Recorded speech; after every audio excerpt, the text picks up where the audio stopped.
Hello दोस्तों, मैं अमन कुमार सिंह और आप देख रहे हैं A3 यूट्यूब चैनल।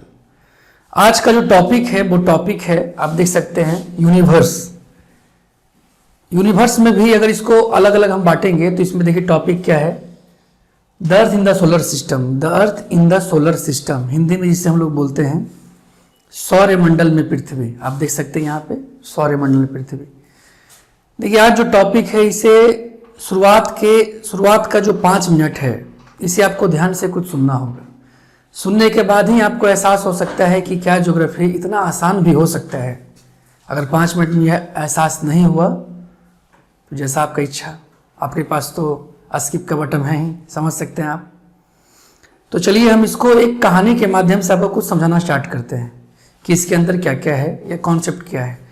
तो देखिए स्टोरी स्टार्ट यहाँ से हम लोग करते हैं कि एक व्यक्ति हैं जिनका खगोल शास्त्री, जिनका नाम है क्लॉडियस टॉलमी। इनका जन्म इजिप्ट में होता है। इजिप्ट जिसे हिंदी में हम लोग मिस्र कहते हैं, ठीक है। ये एक अफ्रीका का एक कंट्री है। अगर आप लोग मैप देखे होंगे या नहीं भी देखे होंगे तो समझिए अफ्रीका में ये एक देश है जो सबसे ऊपर है, उत्तरी भाग पे स्थित है, जहाँ पे नील नदी का अपना मुहाना बनता है। वहीं पे एक शहर बसा हुआ है इजिप्ट में जिसका नाम है अलेक्जेंड्रिया, ठीक है, जिसे कई बार लोग जोड़ते हैं अलेक्जेंडर से, लेकिन इसका हकीकत क्या कहानी है हम लोग आगे भी इसको पढ़ेंगे। तो अलेक्जेंड्रिया में एक व्यक्ति का जन्म होता है जिसका नाम है क्लॉडियस टॉलमी। देखिए एक व्यक्ति का जन्म होता है जिनका नाम है क्लॉडियस टॉलमी, और इनका देहांत भी इसी जगह पे होता है। आपको मैं इसलिए कहानी के माध्यम से बता रहा हूँ क्योंकि कहाँ कहाँ सवाल पूछता है, किस तरीके से सवाल पूछता है, मैं वो भी बताऊँगा। तो ये जो नाम है मिस्र और अलेक्जेंड्रिया, दोनों नाम आप नोट कर लें, ठीक है, माइंड में। अभी कुछ लिखना नहीं है। इन्होंने एक सिद्धांत दिया था लगभग 185 ईस्वी के आसपास में, ठीक है। देखिए ईस्वी भी आपको याद रखना होगा, जिसे हम लोग इंग्लिश में ईडी कहते हैं। एक होता है BC, जिसको हम लोग बोलते हैं ईसा पूर्व। दोनों का चर्चा हम लोग करेंगे। अच्छा, दोनों का चर्चा कहाँ से होता है? तो अब जो ईसा मसीह हैं उनके जन्म से चर्चा होता है कि उसके आगे को हम लोग ईडी बोलते हैं और पीछे वाले पार्ट को हम लोग ईसा पूर्व बोलते हैं, आगे वाले पार्ट को हम लोग ईस्वी बोलते हैं, ईडी बोलते हैं। क्लियर? इसलिए बता रहा हूँ क्योंकि इसमें जिक्र होगा इसका। तो क्लॉडियस टॉलमी का जन्म होता है इजिप्ट में 185 ईस्वी में। वो एक सिद्धांत देते हैं जिसको हम लोग बोलते हैं जियोसेंट्रिक मॉडल। जियोसेंट्रिक मॉडल बोलते हैं। ये मॉडल है क्या? ये मॉडल है, इस मॉडल में इन्होंने कहा सर्वप्रथम कि केंद्र में जो है वो पृथ्वी है और इसके चारों तरफ कुछ अन्य ग्रह तथा सूर्य भी पृथ्वी की परिक्रमा करती है। देखिए अपने आप में बहुत बड़ा ये कॉन्सेप्ट है, ठीक है। अभी हम लोग जानते हैं क्या कि जो सोलर सिस्टम हमारा है उसमें बीच में कौन है, मध्य भाग में कौन है? सूर्य है। अन्य ग्रह तथा पृथ्वी भी, पृथ्वी एक ग्रह है और अन्य ग्रह चारों तरफ किसके घूमती है? सूर्य के। लेकिन ये जो कॉन्सेप्ट है जो टॉलमी दिए थे, ये टॉलमी का कॉन्सेप्ट क्या है? ये केंद्र में कौन है? पृथ्वी, और चारों तरफ कौन घूम रहा है? अन्य ग्रह तथा सूर्य भी, ठीक है। सबसे मजेदार बात यह है दोस्तों कि ये कॉन्सेप्ट लगभग 1500 साल तक सही माना गया। आप सोच सकते हैं कि ये कॉन्सेप्ट अभी के समय में सही नहीं है, लेकिन उस समय ये 1500 साल तक सही माना गया। तो पॉइंट ये भी आता है कि सर सही माना गया तो आखिर कौन थे जो आकर ये बताएं कि ये कॉन्सेप्ट सही नहीं है? उनका नाम है निकोलस कोपरनिकस। नाम याद रखेंगे, अभी सब कुछ दिखाएंगे, अभी लिखना कुछ नहीं है। उनका नाम है निकोलस कोपरनिकस। निकोलस कोपरनिकस वो व्यक्ति हैं जिन्होंने सबसे पहले ये बताया कि केंद्र में पृथ्वी नहीं है, केंद्र में क्या है? सूर्य है। पृथ्वी और अन्य ग्रह सूर्य की परिक्रमा करते हैं, ठीक है। दुर्भाग्यपूर्ण स्थिति यह था कि जब निकोलस कोपरनिकस ये सिद्धांत दिए तो उनका वो पब्लिश नहीं हुआ था। जो बुक था या जो भी आर्टिकल था वो पब्लिश नहीं हुआ। वो उनका देहांत पहले हो गया, उसके बाद वो बुक पब्लिश हुआ था। उसके पीछे बहुत लंबा स्टोरी है, मैं शॉर्ट में एक बताना चाहता हूँ कि पब्लिश होने के बाद एक व्यक्ति थे जो इटली में रहा करते थे, ठीक है। ये भी रोमन कैथलिक में अपना काम करते थे। उसके बाद इन्होंने उस बुक को पढ़ा, ठीक है। उस बुक को पढ़ने के बाद अपना कुछ चर्चा इन्होंने विस्तृत ढंग से आगे लिखा, जिसके कारण उनका नाम था ब्रूनो। बहुत इतिहास में चर्चा इनका है, इसलिए चर्चा है क्योंकि ये पहला ऐसे खगोल शास्त्री हैं जिनको उनके कथन के लिए या जिनको उनके वक्तव्य के लिए या आर्टिकल के लिए पहली बार ऐसा देखा गया था सामूहिक रूप से, जिनको इटली में ही लाया गया था और सार्वजनिक जगह पे हाथ पर ऐसे बांध दिया गया था। मुंह में कपड़ा डाल दिया गया था और डालने के बाद उनको चौराहे पे जिंदा जला दिया गया था। आप समझ सकते हैं बात। अब पॉइंट आपके मन में आता होगा, या मैं भी एक क्वेश्चन देना चाहता हूं कि आखिर ऐसा क्यों हुआ। ठीक है, पहला बात तो कि 185 ईस्वी में हुआ था ये कॉन्सेप्ट, इसको सही माना गया पूरी दुनिया में। देखिए, तो इसके पीछे अगर लॉजिक पे जाएंगे ना, तो एक लॉजिक मैं बताना चाहता हूं। मतलब लॉजिक क्या, ये सही आप हर एक जगह जोड़ कर रख सकते हैं कि जब भी किसी व्यक्ति विशेष पे या समाज पे धर्म हावी हो जाता है, तो ये बहुत कठोर बात है, धर्म हावी हो जाता है और अपने चीज़ों को ही सही माना जाता है, उस समय क्या होता है कि इंसान का सोच समझ सब कुछ छोटा पड़ जाता है। ठीक है, तो यहाँ पे क्या था कि अगर पूरा यूरोपीय कंट्री आप देखेंगे, ठीक है, तो देखेंगे कि 1400 ईस्वी 1500 ईस्वी में बिल्कुल कैथलिक एकदम चरम सीमा पे थी, वो अपने धर्म का प्रचार प्रसार बिल्कुल चरम सीमा पे कर रही थी। उसका कथन ये था कि चूंकि हम लोग रहते हैं पृथ्वी पे और पृथ्वी पे ईसा मसीह का जन्म हुआ है, और ईसा मसीह का जन्म होने के बाद ईसा मसीह को तो धर्म में भगवान माना जाता है, ईसा मसीह का जन्म हुआ है और उन्होंने समाज को बहुत अच्छा किया, सुधारा, उसके बाद उनको सूली पे लटका दिया गया, आप लोग को पता होगा। तो उनका पॉइंट ये था कि धरती पे अगर ये भगवान पैदा लिए, इनको सूली पे लटका दिया गया जिन्होंने समाज को ठीक करने का काम किया, और अगर पृथ्वी केंद्र में नहीं है, ठीक है, सूर्य केंद्र में, इसका मतलब है कि ये भगवान को और भी अलग अलग प्लानेट पे जन्म लेना पड़ेगा, अलग अलग जगह पे इनको जन्म लेना पड़ेगा और उस जगह को भी जाके शुद्ध करना होगा, ठीक करना होगा। समझ सकते हैं बात। हमारे यहाँ भी कुछ कल्चर है, हर एक समाज में जो अपना उसका धर्म, उसमें एक कल्चर है कि अगर रामायण यहाँ हुआ, भगवान राम का जन्म यहाँ हुआ, भगवान श्री कृष्ण का जन्म हुआ यहाँ हो, तो इससे बड़ा चीज क्या हो सकता है। सर्वोपरि तो यही क्षेत्र होगा, ठीक है, लेकिन ये साइंस है, समझना पड़ेगा। ये भी भगवान यहाँ नहीं, सब जगह है, ये भी समझना पड़ेगा। इसी प्लानेट थोड़ी भगवान एग्जिस्ट करते हैं, भगवान तो भगवान है। क्लियर। तो पॉइंट, हम लोग दो व्यक्ति का नाम लिए। पहला व्यक्ति का नाम क्या है, क्लॉडियस टॉलमी। रहने वाले कहाँ के थे, इजिप्ट के। जन्म कहाँ हुआ, अलेक्जेंड्रिया में। मृत्यु कहाँ, अलेक्जेंड्रिया में। कौन सा मॉडल दिए, उसका नाम है जियोसेंट्रिक मॉडल। ठीक है। उसके बाद आए व्यक्ति कौन, जिनका नाम था निकोलस कोपरनिकस। वो कौन सा, जो मॉडल दिए कि सूर्य बीच में है, चारों तरफ उनका परिक्रमा कौन कर रहा है, अन्य ग्रह प्लस पृथ्वी भी। इस मॉडल का भी तो कुछ ना कुछ नाम होगा। हाँ, इसका नाम है हेलियोसेंट्रिक मॉडल। इसका अगर हिंदी वर्ड आप देखेंगे हेलियोसेंट्रिक का, तो होता है सूर्य केंद्रीय। अगर जियोसेंट्रिक का मॉडल देखेंगे तो जियो का मतलब होता है भू, मतलब भू केंद्रीय मॉडल। ठीक है, अवधारणा। चलिए हम इसको कुछ आगे लेके चलते हैं। देखिए, जिसकी हम लोग चर्चा की है वो देखिए, ये क्लॉडियस टॉलमी का आप लोग पिक्चर देख सकते हैं, यही है क्लॉडियस टॉलमी। ठीक है, ये व्यक्ति, पिक्चर को आप गौर से देखेंगे। कई बार चूंकि क्वेश्चन में आ चुका है कि क्लॉडियस टॉलमी कहाँ के रहने वाले थे, कहाँ जन्म हुआ है, कौन सा इनका जो मॉडल है, अवधारणा है, उसका नाम क्या है, तो आप याद रखेंगे जियोसेंट्रिक मॉडल। क्लियर है। मैं एक मैप बना के आपको छोटा सा दिखाता हूँ जल्दी, तुरंत। देखिए, शायद इधर आता ही होगा। देखिए,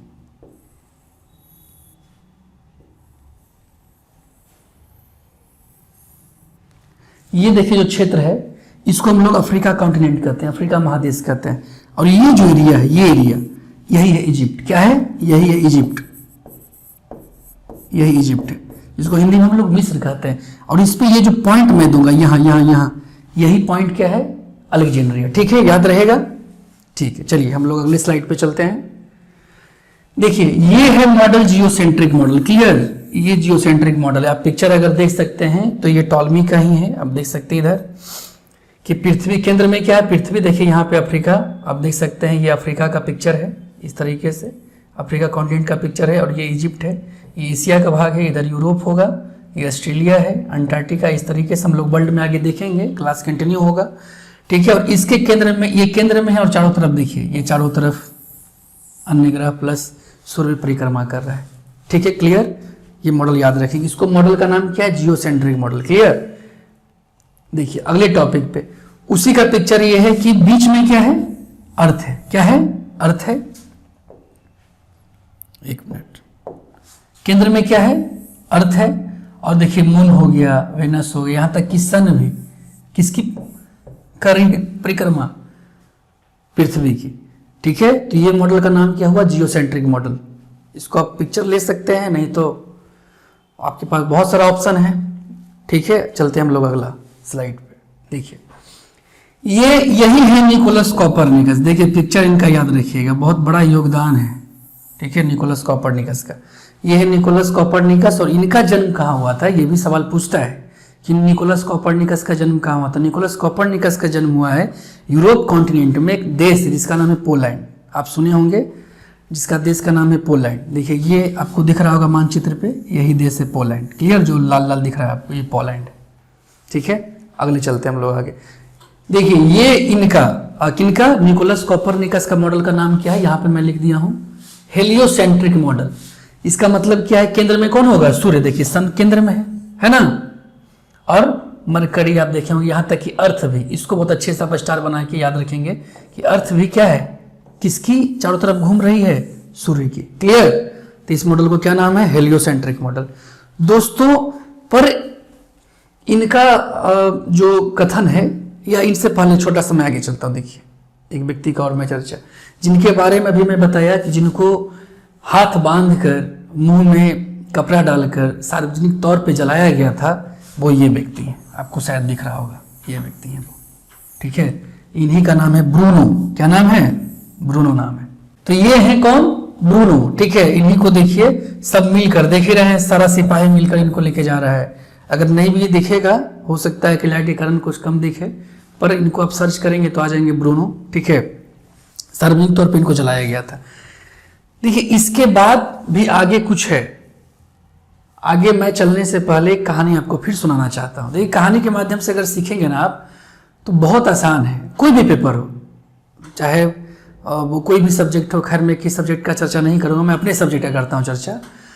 तो पता है क्या है, अगर कई लोग आता है कि सर ज्योग्राफी इतना टफ है, कैसे पूरा दुनिया याद करेंगे, कैसे डाटा याद करेंगे, क्या होगा नहीं होगा।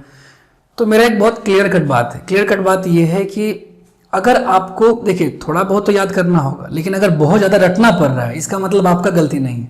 गलती किसका है, मेरे जैसा आदमी का। ठीक है, जो आपको पढ़ा नहीं रहा है सही से। एकदम क्लियर कट बात है। अगर मेरे पढ़ाई से आपको लग रहा है कि फिर भी रटना पड़ रहा है, तो आप ऑप्शन चेंज कर लीजिए। आप एकदम स्पष्ट समझिए इस बात को।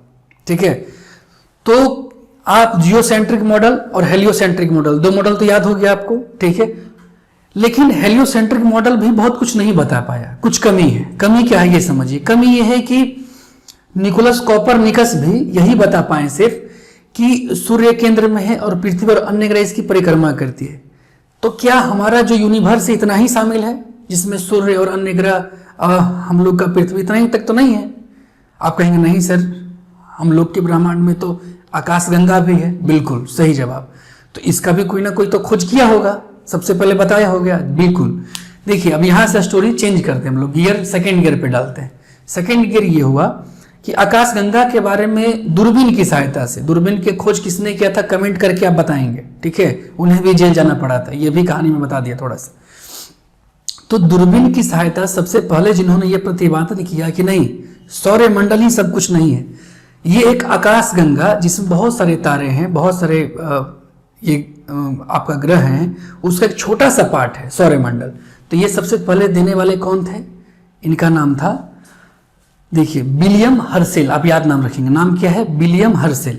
विलियम हर्शेल कहाँ के रहने वाले थे, ये भी सवाल पूछता है, कई बार मैच करने के लिए आपको पूछ देगा। ठीक है, तो विलियम हर्शेल जो रहने वाले थे, इनका जन्म हुआ था जर्मनी में, लेकिन इनका पूरा सब कुछ हुआ था आपको ब्रिटेन में। ठीक है, अब यहाँ पे मैं दो बात सिखाना चाहता हूँ, देखिए आप समझे। मैं भी बोल रहा हूँ क्या, ब्रिटेन, क्या बोला मैं, ब्रिटेन, और एक देश है इंग्लैंड। ठीक है, ये दोनों में अंतर है, ये अंतर आपको नहीं पता होगा। देखिए यहाँ पे समझिए, इस तरह का मैप अगर आप देखेंगे, और एक यहाँ पे देश है इस तरह से, इसको बीच से मैं भाग दिया, काट दिया। ठीक है, देखिए ये इसमें जो है 3 देश शामिल है। ठीक है, इसमें जो शामिल है वो 3 देश शामिल है। कौन कौन सा, इसमें कौन कौन सा देश शामिल है, इसमें देश शामिल है स्कॉटलैंड, इंग्लैंड, ये स्कॉटलैंड है, इंग्लैंड है, वेल्स है। ठीक है, 3 देश को हम शामिल करते हैं। ये तीनों देश के समूह को हम लोग क्या बोलते हैं, ग्रेट ब्रिटेन। ठीक है, और इसमें अगर हम लोग, ये आयरलैंड का पार्ट है जिसको 2 भाग में बांट दिया गया था, एक उत्तरी आयरलैंड, एक दक्षिणी आयरलैंड, और इस वाले भाग को हम लोग ऐड करते हैं, तो इसी को हम लोग यूके बोलते हैं, यूनाइटेड किंगडम। कहीं आपको बहुत बार मिलेगा कि इस क्षेत्र पे कब्जा यूके का है, या इस क्षेत्र पे कब्जा ग्रेट ब्रिटेन का है। ठीक है, तो अंतर समझ में आ गया। इंग्लैंड एक देश है, पर ग्रेट ब्रिटेन में 3 देश शामिल हैं, स्कॉटलैंड, वेल्स और इंग्लैंड। और यूके का चर्चा होगा तो यूके में एक और चर्चा हो जाएगी, इसमें उत्तरी आयरलैंड भी शामिल है। क्लियर, खैर ये लोग हम लोग आगे भी चलेंगे। तो पॉइंट ये है कि आकाशगंगा के बारे में जो देने वाले व्यक्ति थे उनका नाम क्या था, विलियम हर्शेल। तो पॉइंट ये भी है कि सर हम लोग जब पढ़ते हैं ब्रह्मांड तो उसमें आकाशगंगा ही नहीं है, उसमें तो बहुत सारे लाखों आकाशगंगा हैं। बिल्कुल सही, उसमें जो लाखों आकाशगंगा हैं उनके बारे में भी कोई ना कोई तो बताया होगा। तो इसके बारे में जो बताए हैं उनका नाम है एडविन पी हवेल, नाम याद रखिएगा। ये रहने वाले हैं कहाँ के, यूएसए के। अब देखिए यहाँ से पार्टिसिपेशन किसका हुआ, यूएसए का, इसके पहले नहीं था। उसका भी अपना एक कॉन्सेप्ट है, जब वर्ल्ड हिस्ट्री पढ़ेंगे तो आपको आइडिया मिल जाएगा। ठीक है, तो एडविन पी हवेल आए, उन्होंने दिया कि नहीं, आकाशगंगा ही एकमात्र नहीं है, ऐसे लाखों आकाशगंगाएं हैं यूनिवर्स में। यूनिवर्स जो है वो लाखों आकाशगंगाएं मिलने से बना है। क्लियर? तो चलिए हम लोग अगले स्लाइड पे चलते हैं। देखिए दूरबीन की सहायता से जो देख रहे हैं, जो पिक्चर पे आपको दिख रहा होगा, इन्हीं का नाम क्या है, विलियम हर्शेल। क्या नाम है, विलियम हर्शेल। क्लियर? और जो यूनिवर्स का कॉन्सेप्ट दिए उनका देखिए पिक्चर यहाँ पे है, जिसको हम लोग बोलते हैं एडविन पी हवेल। पी छूट गया है, यहाँ पे पी डाल देते हैं, एडविन पी हवेल। क्लियर हो गया ना? तो यहाँ तक कॉन्सेप्ट हो रहा है क्लियर? ठीक है, हम लोग आगे चलते हैं। आगे भी देखिए जब आप एक बार सुन लेते हैं तो कितना आसान होता है सब कुछ देखना समझना। एक बार मैं हट गया, आप देख सकते हैं अच्छे से। ठीक है, देखिए इसके बाद जो आगे हम लोग क्लास करेंगे उसको भी एक स्टोरी सुनते हैं। देखिए सबसे पहले आप ये समझें कि ये जो क्लास है बिल्कुल हम लोग बेसिक से स्टार्ट किए हैं, बेसिक से एडवांस की तरफ लेके जाएंगे। बहुत सारा क्लास देखते होंगे जो एडवांस मोड में बिग बैंग थ्योरी और सारा कुछ आगे नहीं, हम लोग बिल्कुल जीरो चलेंगे, जिसमें 9th-10th का बच्चा भी 6th का बच्चा भी समझ सकता है, और बिल्कुल यूपीएससी तक क्वेश्चन कैसे बनता है ये समझेंगे। देखिए इसके बाद एक पॉइंट आता है, आगे अगले स्लाइड पे हम लोग चलते हैं। देखिए इसमें बहुत कुछ लिखा हुआ है, तो हम लोग एक एक करके समझते हैं फिर कहानी के माध्यम से, और थोड़ा सा स्टोरी 1 मिनट का। ये है कि पहला जो टॉपिक है इसमें देखिए सेलेस्टियल बॉडी लिखा हुआ है, देख सकते हैं। ठीक है, ये होता क्या है, इसे हम लोग हिंदी में सबसे पहले इसे हम लोग हिंदी में खगोलीय पिंड कहते हैं। क्या कहते हैं, खगोलीय पिंड। ये है क्या, तो रात्रि के समय में छत पे जाना है और ऐसे देखना है, ऐसे रात के समय में आसमान में जो भी कुछ दिखेगा हमें नंगी आंखों से उसे हम क्या बोलेंगे, सेलेस्टियल बॉडी बोलेंगे। क्लियर है? हम लोग रात में जब सोते थे नानी घर में ऐसे देखते थे छत पे, तो जितना कुछ दिखा आपको वो क्या हुआ, सेलेस्टियल बॉडी। उसे हिंदी में क्या बोलेंगे, खगोलीय पिंड। वही लिखा हुआ है। देखिए the sun, moons and all those objects shining in the night sky are called क्या, सेलेस्टियल बॉडीज। ठीक है, इसे हम लोग हिंदी में खगोलीय पिंड कहते हैं। पॉइंट ये आता है कि रात में देखते हैं तो बहुत सारे चीज दिखता है। ठीक है, तो खगोलीय पिंड में अब हमको आगे चलना है, तो आगे ये चलना है कि स्टार क्या है। ठीक है, सूरज क्या एक स्टार है या नहीं है ये भी समझना है। तो देखिए अगला टॉपिक जो क्या है ये क्या लिखा हुआ है, some celestial body are very big and hot, बहुत बड़ा है और गर्म भी है। They are made up of gases, वो गैसेस से बना हुआ है। ठीक है, they have their own heat, उसका अपना हीट है। हीट मतलब क्या होता है, उष्मा। क्या होता है, उष्मा। और उसका अपना लाइट भी, लाइट मतलब प्रकाश। क्लियर, समझते होंगे, बिल्कुल बेसिक से है, थोड़ा सा भी दिक्कत हो तो आप लिख लेंगे। Which they have emit in the large amount of celestial body are called star. देखिए स्टार मतलब तारा हम उसे कहेंगे जिसके पास खुद का क्या हो, हीट हो, और खुद का क्या हो, लाइट हो, जिसका खुद का प्रकाश हो और खुद का उष्मा भी हो, उसे हम लोग क्या कहेंगे, तारा कहेंगे। तो पॉइंट ये आता है कि सर जिसके पास नहीं होगा उसको क्या कहेंगे, उसको ग्रह कहेंगे। सिंपल सा होगा, क्लियर।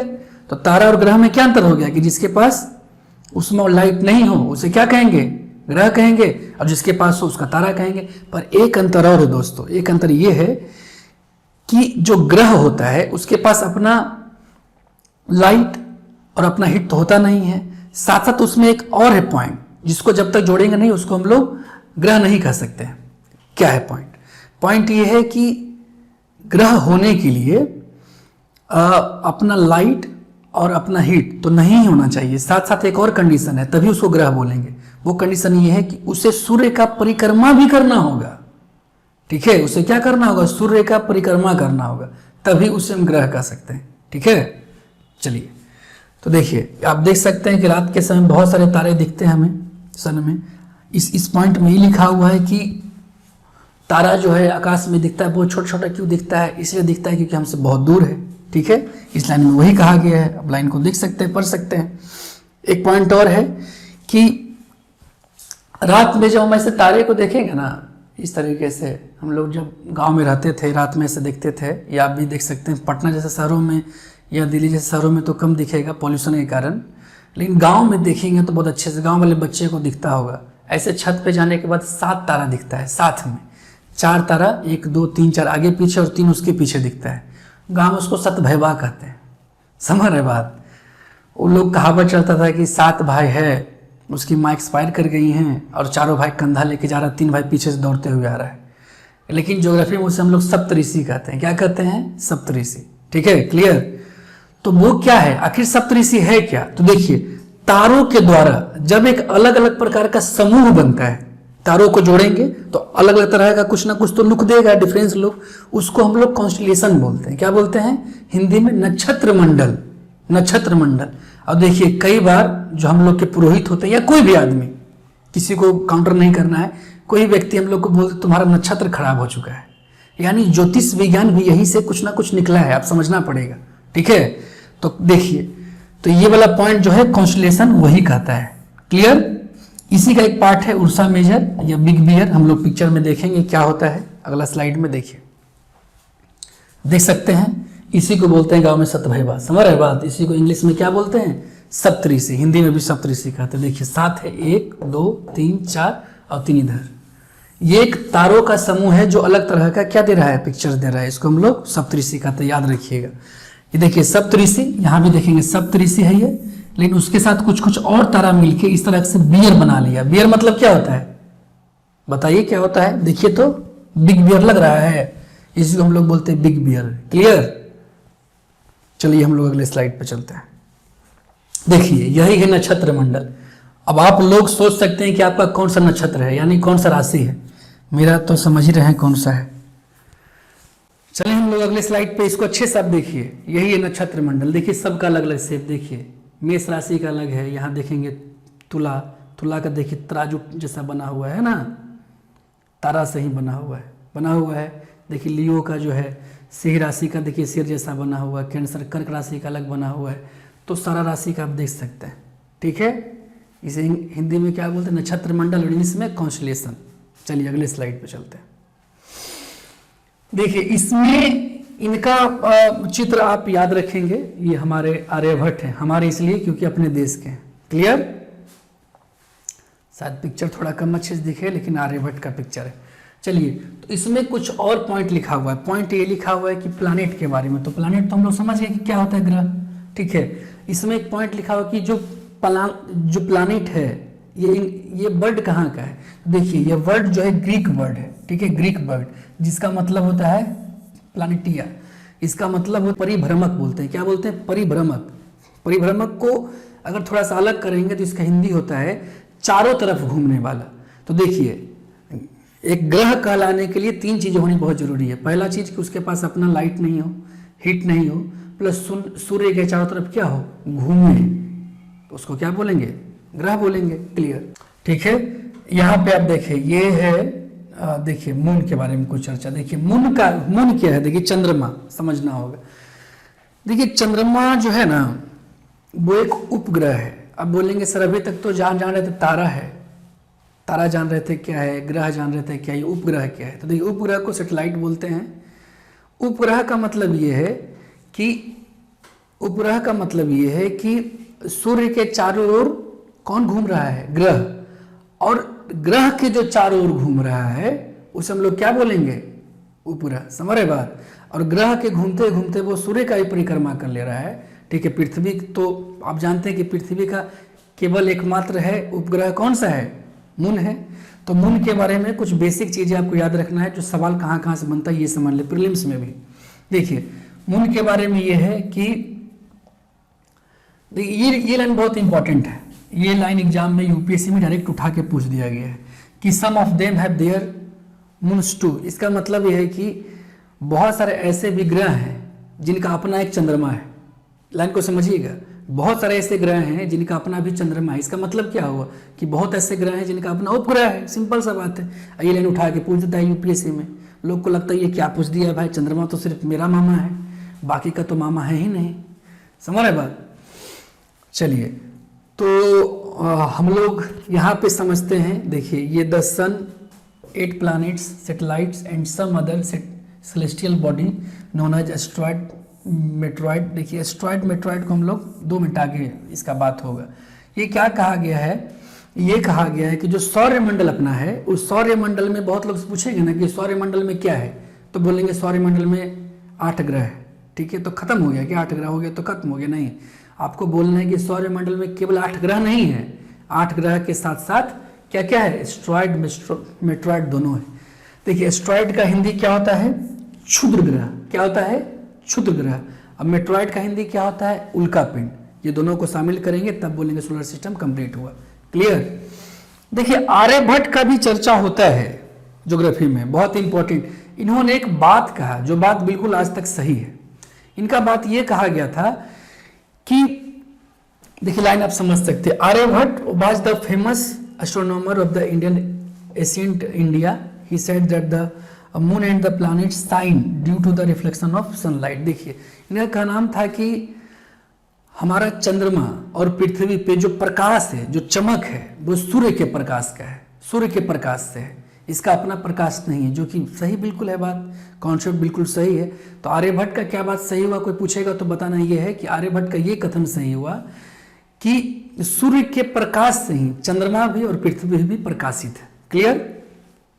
चलते हैं अगले स्लाइड पे। देखिए इस स्लाइड को आप लोग अच्छे से देखेंगे। इस स्लाइड में कुछ पॉइंट है। देखिए पहला तो ये है कि ये सन है, देख सकते हैं। सन के बाद कुछ ग्रह है, अपना ग्रह ये है, इसको अर्थ बोलते हैं। ठीक है।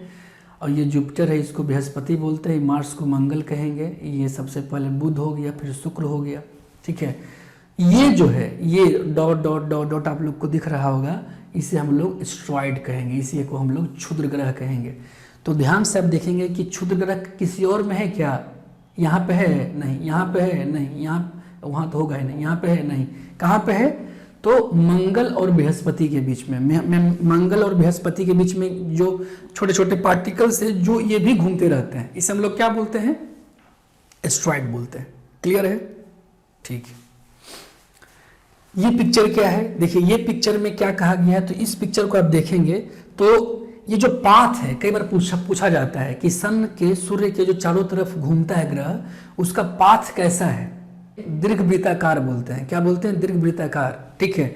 सबका एक अपना, सारे जो ग्रह है उसका अपना एक कक्षा है। ठीक है। इसे हम लोग इंग्लिश में ऑर्बिट बोलते हैं कि सबका अपना अपना है, देख सकते हैं। इसी हम लोग इसको बोलते हैं दीर्घवृत्ताकार। ये देखिए यहाँ पे चुट्टा छुपा हुआ है, इसका नाम है प्लूटो। समझ रहे बात। इसे ग्रह माना गया था पर अभी बौना ग्रह कहा जाता है। आप लोग सवाल है कि इसे ग्रह में कब जोड़ा गया और कब हटाया गया, क्यों हटाया गया, मैं भी बता देता हूं। देखिए सबका जो पाथ है ना, देखिए एक चीज और, ग्रह बनने का जब बाद में एक नियम जोड़ा गया, जब ये जो प्लूटो है इसको हटाया गया, क्यों हटाया गया, तो मैं ये समझाता हूं कि ये एक ग्रह होने का सारा जो पैरामीटर इसको फुलफिल करता है। क्या क्या फुलफिल करता है, इसके पास खुद का प्रकाश भी नहीं है, खुद का उष्मा भी नहीं है, और इसका एक ऑर्बिट भी है जो सन के चारों तरफ घूमता भी है। तो फिर ऐसा क्यों हुआ कि इसको ग्रह से हटा के इसको बौना ग्रह बोलते हैं। इसलिए बोलते हैं कि बाद में ये लाइन जोड़ा गया था कि जो ग्रह होगा ना, उसमें एक मैंडेटरी एक लाइन होना चाहिए। क्या होना चाहिए कि ये किसी दूसरे जो ग्रह है उसके कक्षा को ओवरलैप नहीं करे। समझ रहे बात, उसके कक्षा में घुस के नहीं पार हो। अब देखिएगा इसको, प्लूटो को देखिए कहाँ से घुस रहा है ना, देखिए तंग करता है, परेशान करता है। तो जो भी आदमी परेशान करेगा उसको क्या बोल देना है, बौना ग्रह इसको नाम हो गया। ठीक है। इसका नाम क्या हो गया, बौना ग्रह। तो आप लोग कमेंट करके बताना है क्या। देखिए इसके पिछला जो वीडियो अपना था उसमें कुछ लोगों का कमेंट बहुत सही आया था। मैं नाम लेता हूँ, सूरज कुमार का है, एक प्रिया सिंह का है। इस तरह से कमेंट करते रहें आप लोग भी, इस पर भी कमेंट करें कब शामिल किया गया, कब हटाया गया। ठीक है। चलते हैं हम लोग अगला स्लाइड पे। देखिए अगला जो स्लाइड है ना, बहुत इंटरेस्टिंग है, इसको देखें। इसमें कुछ पिक्चर्स भी हैं। पहला पिक्चर सोलर सिस्टम का है। इस सोलर सिस्टम को आप अच्छे से समझ सकते हैं कि सोलर सिस्टम में कुल कितना ग्रह है, 8 ग्रह है। 4 देखिए, Mercury, Venus, Earth, Mars, Jupiter, Saturn, Uranus, Neptune. ठीक है। हिंदी में हम लोग बोलते हैं सबसे पहले बुध, फिर शुक्र, फिर पृथ्वी, फिर मंगल के बाद बृहस्पति, फिर शनि, अरुण और वरुण। क्लियर है। ये जो देखिए डॉट डॉट डॉट दिख रहा है, इसी को हम लोग एस्ट्रॉइड बोलते हैं। क्या बोलते हैं, इसी को हम लोग एस्ट्रॉइड बोलते हैं। क्लियर, ये समझ में आ रहा होगा। ये जो पिक्चर है, ये अपने जो चंद्रमा पे सबसे पहले कदम किसने रखा था, ये बार बार सवाल आता है ना, इन्हीं का नाम है नील। ठीक है, इनको आप याद रखेंगे।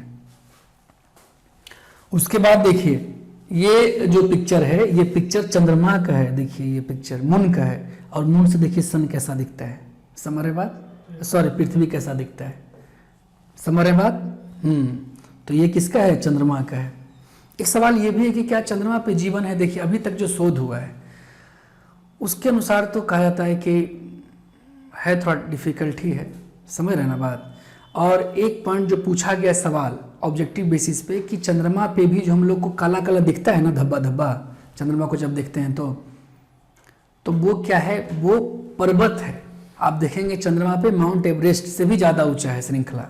ठीक है, खैर उस टॉपिक पे हम लोग आएंगे, अभी नहीं। अभी हम लोग करते क्या है कि ये है, देखिए यहाँ पे क्या लिखा हुआ है,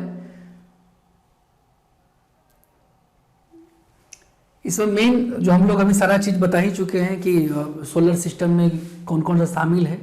इसमें सबसे इंपॉर्टेंट ये रखना है 150 मिलियन किलोमीटर जो पृथ्वी से सूर्य की दूरी है, कितनी दूरी है, 150 मिलियन किलोमीटर। ठीक है, अवे फ्रॉम द अर्थ, ये याद रखना है, क्लियर। इसके बाद जो है देखिए टोटल कितने प्लैनेट्स हैं, 8, हम लोग अभी चर्चा किए थे सोलर सिस्टम में 8 है। ठीक है, अगर इसको सूर्य से दूरी के अनुसार सजाएंगे तो देखिए सबसे पहले क्या है, यहाँ से देखिए वही लिखा हुआ है जो हम लोग अभी पढ़े हैं यहाँ पे।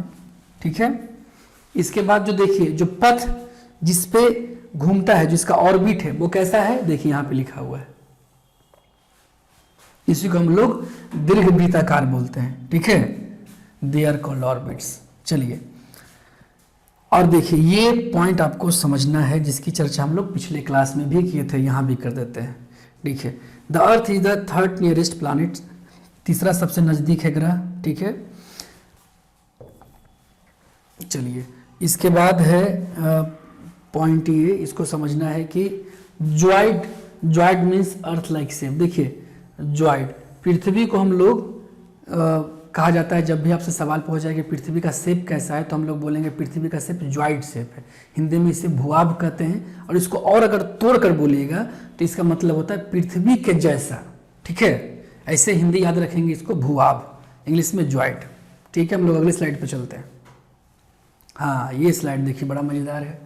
ये मज़ेदार क्या है, देखिए यहाँ पे ये सन हुआ, सूर्य, ये पृथ्वी है, अर्थ लिखा हुआ, रोटेशन लिखा हुआ है, यहाँ रिवोल्यूशन लिखा हुआ है। देखिए दोनों में अंतर क्या है, रोटेशन मतलब अपने एक्सिस पे जब आदमी घूमता है, एक्सिस पे घूम रहा है, इसको बोलते हैं रोटेशन। और जब सूर्य के पथ पे भी चारों तरफ घूम रहा है, इसको क्या बोलेंगे, रिवोल्यूशन। कैसे, देखिए बच्चा को बहुत कन्फ्यूजन होता है, बड़ा इजी चीज़ है लेकिन बहुत कन्फ्यूजन दूर करके ही रहेंगे। देखिए सपोज दैट हम मान लिया जाए कि हम ही अर्थ है। ठीक है, अर्थ, समझ रहे ना बात। और अगर हम ऐसे घूमेंगे, सपोज ये कुछ रखा हुआ है यहाँ पे, ठीक है, यहाँ कुछ रख देते हैं और इसके चारों ओर समझ ऐसे घूमते हैं, ऐसे, तो इसको सिंपल रिवॉल्यूशन बोलेंगे। ऐसे पृथ्वी नहीं घूमती है। पृथ्वी कैसे घूमती दिखाते हैं यहाँ पे, देखिए थोड़ा मुश्किल है लेकिन क्या किया, जब करना ही होगा।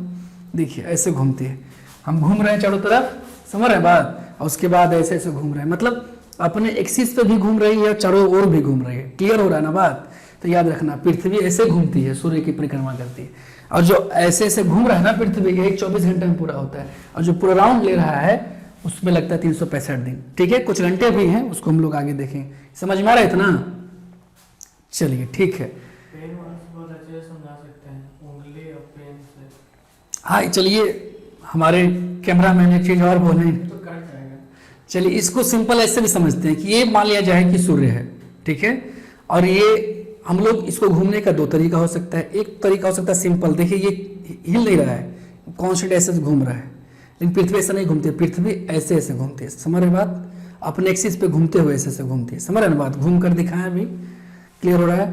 तो उसी को बोलते हैं जो अपने एक्सिस पे घूमता है, रोटेशन, जिसके कारण दिन और रात होता है 24 घंटा, और सूर्य के चारों ओर जो घूमती है इसको बोलते हैं रिवोल्यूशन।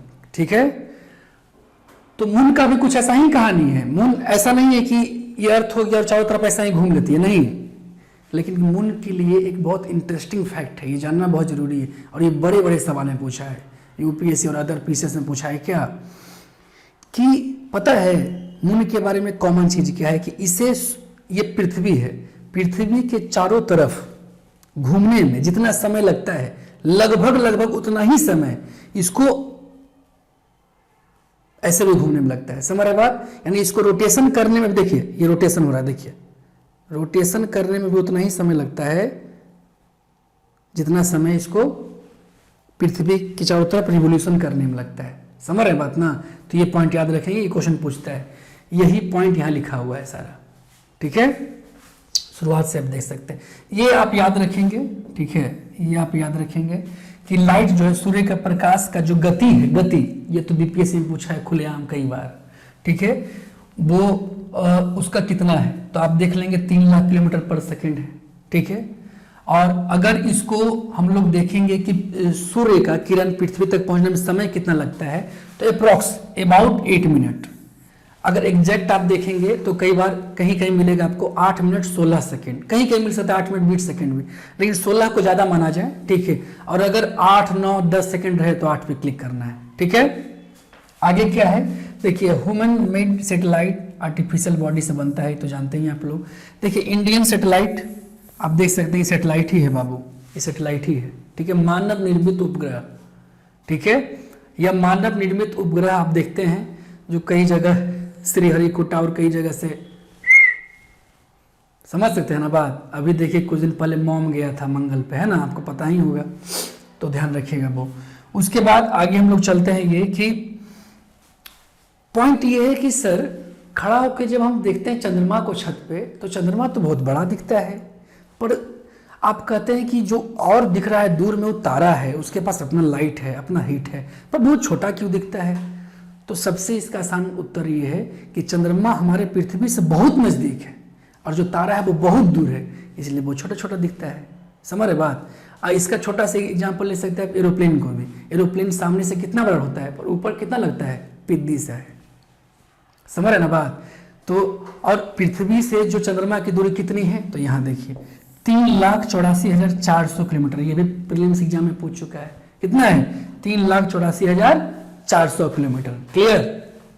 देखिए मैं अभी जो बताया कि 27 दिन लगता है पूरा करने में, तो 27 दिन का देखिए बात यहाँ है, मतलब चंद्रमा को पृथ्वी के चक्कर लगाने में 27 दिन लगता है और अपने एक्सिस पर भी पूरा घूमने में 27 दिन लगता है। ये आप याद रखेंगे, एनसीईआरटी का लिखा हुआ है, कहीं कहीं आपको कुछ और मिलेगा लेकिन एनसीईआरटी को फॉलो करना है। ठीक है, चलते हैं आगे। हाँ ये देखिए, समझिए आपको बड़ा मजा आएगा ये पिक्चर देखकर। देखिए इस पिक्चर में दो चर्चा है, एक एस्ट्रॉइड है, एक मेट्रॉइड है। इसे हम लोग हिंदी में क्षुद्र ग्रह कहते हैं। क्या कहते हैं? क्षुद्र ग्रह। और इसे क्या कहेंगे? उल्का पिंड। समझना तो होगा, आप दोनों छोड़ तो सकते नहीं है। एस्ट्रॉइड हम लोग देखें कि दो ग्रह के बीच में, अमूमन दो ग्रह के बीच में जो छोटे छोटे पार्टिकल्स हैं ये भी सूर्य की परिक्रमा करते हैं, इसे हम लोग एस्ट्रॉइड कहेंगे। वही बात लिखा हुआ है। ये दो जो ग्रह है ये कौन कौन सा है? एक मार्स है, एक जुपिटर है, याद रखना है, ये हमेशा पूछता है। और मेट्रॉइड्स क्या है? मेट्रॉइड्स जिसे हम लोग हिंदी में उल्का पिंड कहते हैं। ठीक है, कई बार आप देखते होंगे, देखिए the small pieces of rocks which move around the sun are called meteoroid. छोटे छोटे रॉक्स जो हैं वो सन के चारों तरफ घूमते रहते हैं, उसको हम लोग क्या कहेंगे? लेकिन इसका फिक्स नहीं है पाथ कि ये जुपिटर में घूमेगा या मार्स में घूमेगा, कहीं भी है। ठीक है, इसे हम लोग उल्का पिंड कहते हैं। लेकिन इसमें 2-3 पॉइंट आपको समझना बहुत जरूरी है कि उल्का पिंड कई बार देखते हैं पृथ्वी के नज़दीक से क्रॉस होती है। कई बार आप देखते हैं कि पृथ्वी पे ही कभी कभी आग गिरती है। कई बार न्यूज़ चैनल दिखाते रहते हैं कि पृथ्वी के नज़दीक से एक उल्का पिंड जा रहा है।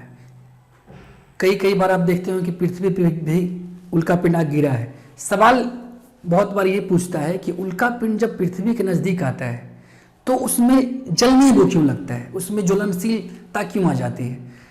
तो इसका उत्तर बहुत लोग कठिन हो जाता है कि भाई उल्का पिंड तो समझ में आ रहा है लेकिन जलने क्यों लगता है? देखिए जलते हुए वीडियो जल रहा है ना, ये उल्का पिंड ही है या पृथ्वी का सरफेस है। अगर इधर से क्रॉस हो जाएगा तो कहीं और चला जाएगा, इधर से क्रॉस हो जाएगा तो कहीं और, लेकिन ये तो लग रहा है कि एकदम आ ही जाएगा, रुके मानेगा नहीं है। ठीक है, और प्लस जलते हुए भी है।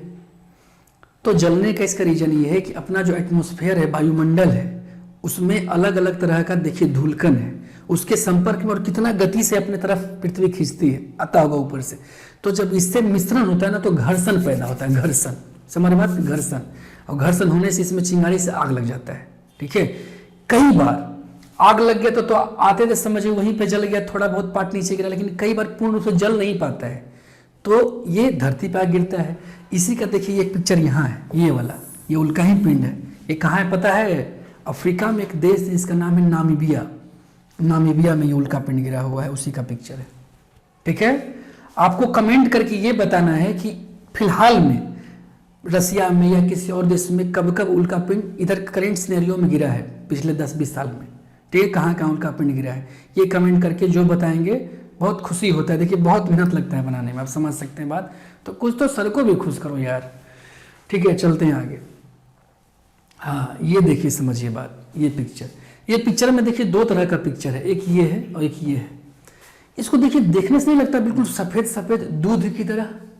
हाँ, लग रहा है ना कि आकाश में जैसे लग रहा है कि गंगा प्रवाहित हो रही है। गंगा का कैसा है एकदम, गंगा हरिद्वार से अगर देखिए तो बिल्कुल दूध की तरह है।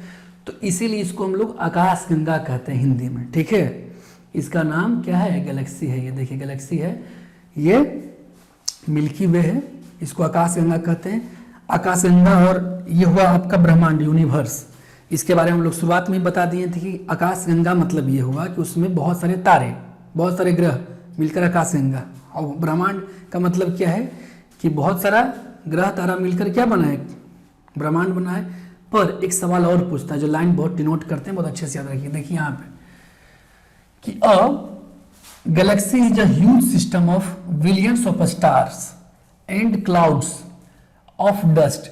डस्ट का क्लाउड भी है, ठीक है, एंड गैसेस। देखिए पूछता है, कई बार आप बोलते हैं ना कि जो सर आपका ब्रह्मांड है, ऑप्शन दे देगा सब्जेक्ट लाइन बाई, ठीक है, या कथन कारण, इसको हम लोग इंग्लिश में असर्शन रीजन भी कहते हैं।